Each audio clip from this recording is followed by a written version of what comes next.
আমি শুরু থেকে এই পর্যন্ত ধরো ওই যে তুমি গাড়ির দরজা খুলিয়া ঢুকছো, হ্যাঁ, গ্লাসটা একটু লাগাও। তো আজকে তোমার লাস্ট ক্লাস, 15 দিনের কোর্স নাকি? তা 15 দিনের কোর্সের মধ্যে আজকে লাস্ট ক্লাস। তো দরজা খুলিয়া ঢুকছো, দরজা খোলার নিয়ম কয়টা? তিনটা। আচ্ছা, যাই হোক, একটা হচ্ছে রিমোট দিয়ে, একটা হচ্ছে চাবি দিয়ে, সে অ্যানালগ হাত দিয়া, ভিতরে দিয়ে হাত দিয়া নাকি? তা তারপরে আইয়া কিটা করা? তারপরে এই স্ট্যান্ডে বইয়া সিট ঠিক করা, সিট বেল্ট লাগা। সিট বেল্ট লাগা যদি নাই তাহলে সিট খালি ঠিক করা। আচ্ছা, যাই হোক, আমরা এতটুকুই একটা ছাত্রকে প্রথমত অবস্থায় 15 দিনের কোর্সে কতটুকু কমপ্লিট করলাম সেই বিষয়ে ভিডিওটা আপনারা যারা দেখবেন, যদি ভালো লাগে অবশ্যই সাপোর্ট দিবেন এবং কি লাইক কমেন্ট করবেন। তো আজকে যাই হোক 15 দিনের কোর্সে তুমি কতটুকু পারছো বা কতটুকু পারবা একটু বলো তো দেখি। মানে কেমন পারতেছো বা কেমন চালাইতে পারো, বা পারবাই কিনা আরেকটা গাড়ি এখন চালাইতে? পারবো ইনশাআল্লাহ। পারবাই তো নাকি? তা জি। আচ্ছা, এখন সিট গাড়িতে উঠিয়া সিট ঠিক করলাই নাকি? তা হ্যাঁ, সিট ঠিক করার পরে আপনার গাড়ির স্টার্ট দেওয়া কিভাবে? স্টার্ট দেওয়া পয়লা স্টারিংকে ধরে স্টারিং লক করলাম। স্টার্ট দেওয়ার আগে কিটা করতে হইব? নিউট্রাল করতে হইব। তো এইটা কইলা না কেন? স্টার্টের আগে দেখতে হবে গিয়ার লিভার কোন পজিশনে আছে। ম্যানুয়াল যেহেতু আমরা গাড়ি, তো ম্যানুয়াল গিয়ার লিভার যদি গিয়ারও থাকে তাইলে আমরা কিটা করতে হইব? নিউট্রাল করা। আমরা নিউট্রাল করতে হইব। হ্যাঁ, নিউট্রাল করো চাই।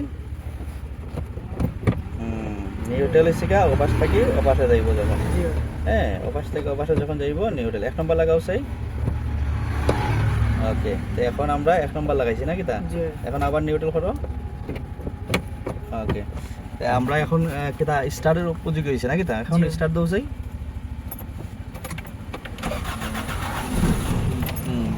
তো এখন কিটা করতে হইব? আমরা এখন ক্লাসে দরিয়া আর হালকা ব্রেক দরিয়া গিয়ারে কত লাগে।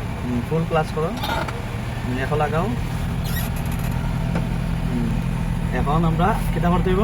এখন সামনের দিকে গাড়ি, সামনের দিকে যদি যাই তাহলে রোড সাইড যেহেতু আছি আমরা, তা রোডের সাইড থেকে সামনে দিকে যেতে গেলে কিটা করতে হইব?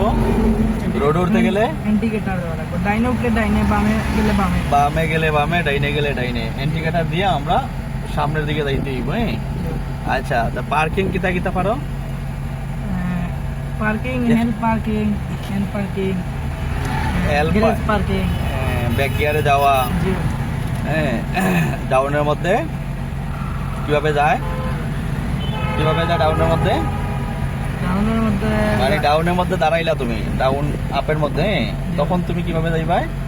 ব্রেকে এবং এক্সেলেটারে একসাথে চাপ দিয়ে ধরতে হইব পরিমাণ মতো। আস্তে আস্তে করিয়া এক্সেলেটার ছাড়তে, এক্সেলেটার ধরতে হইব, ব্রেক ছাড়তে হইব নাকি? তা আচ্ছা, তাইলে আমরা সামনের দিকে তখন গাড়ি যাইব। যাই হোক, তোমার 15 দিনের কোর্স মোটামুটি কেমন হইলো মনে করো? ভালো হয়েছে নি? যাই হোক, আমরা পিছনে আরো 2 ভাই আছে, ওনারাও 1 মাসের 15 দিনের করতেছে। যাই হোক, সবার জন্য শুভকামনা। তাহলে অতটুকু আজকে এই পর্যন্ত। কোন জায়গা থেকে যাচ্ছিল ভাই? আমি মহাল্লাল থাকি, কত মোটা মহাল্লাল থাকি। আচ্ছা, যাই হোক, ওকে, আল্লাহ।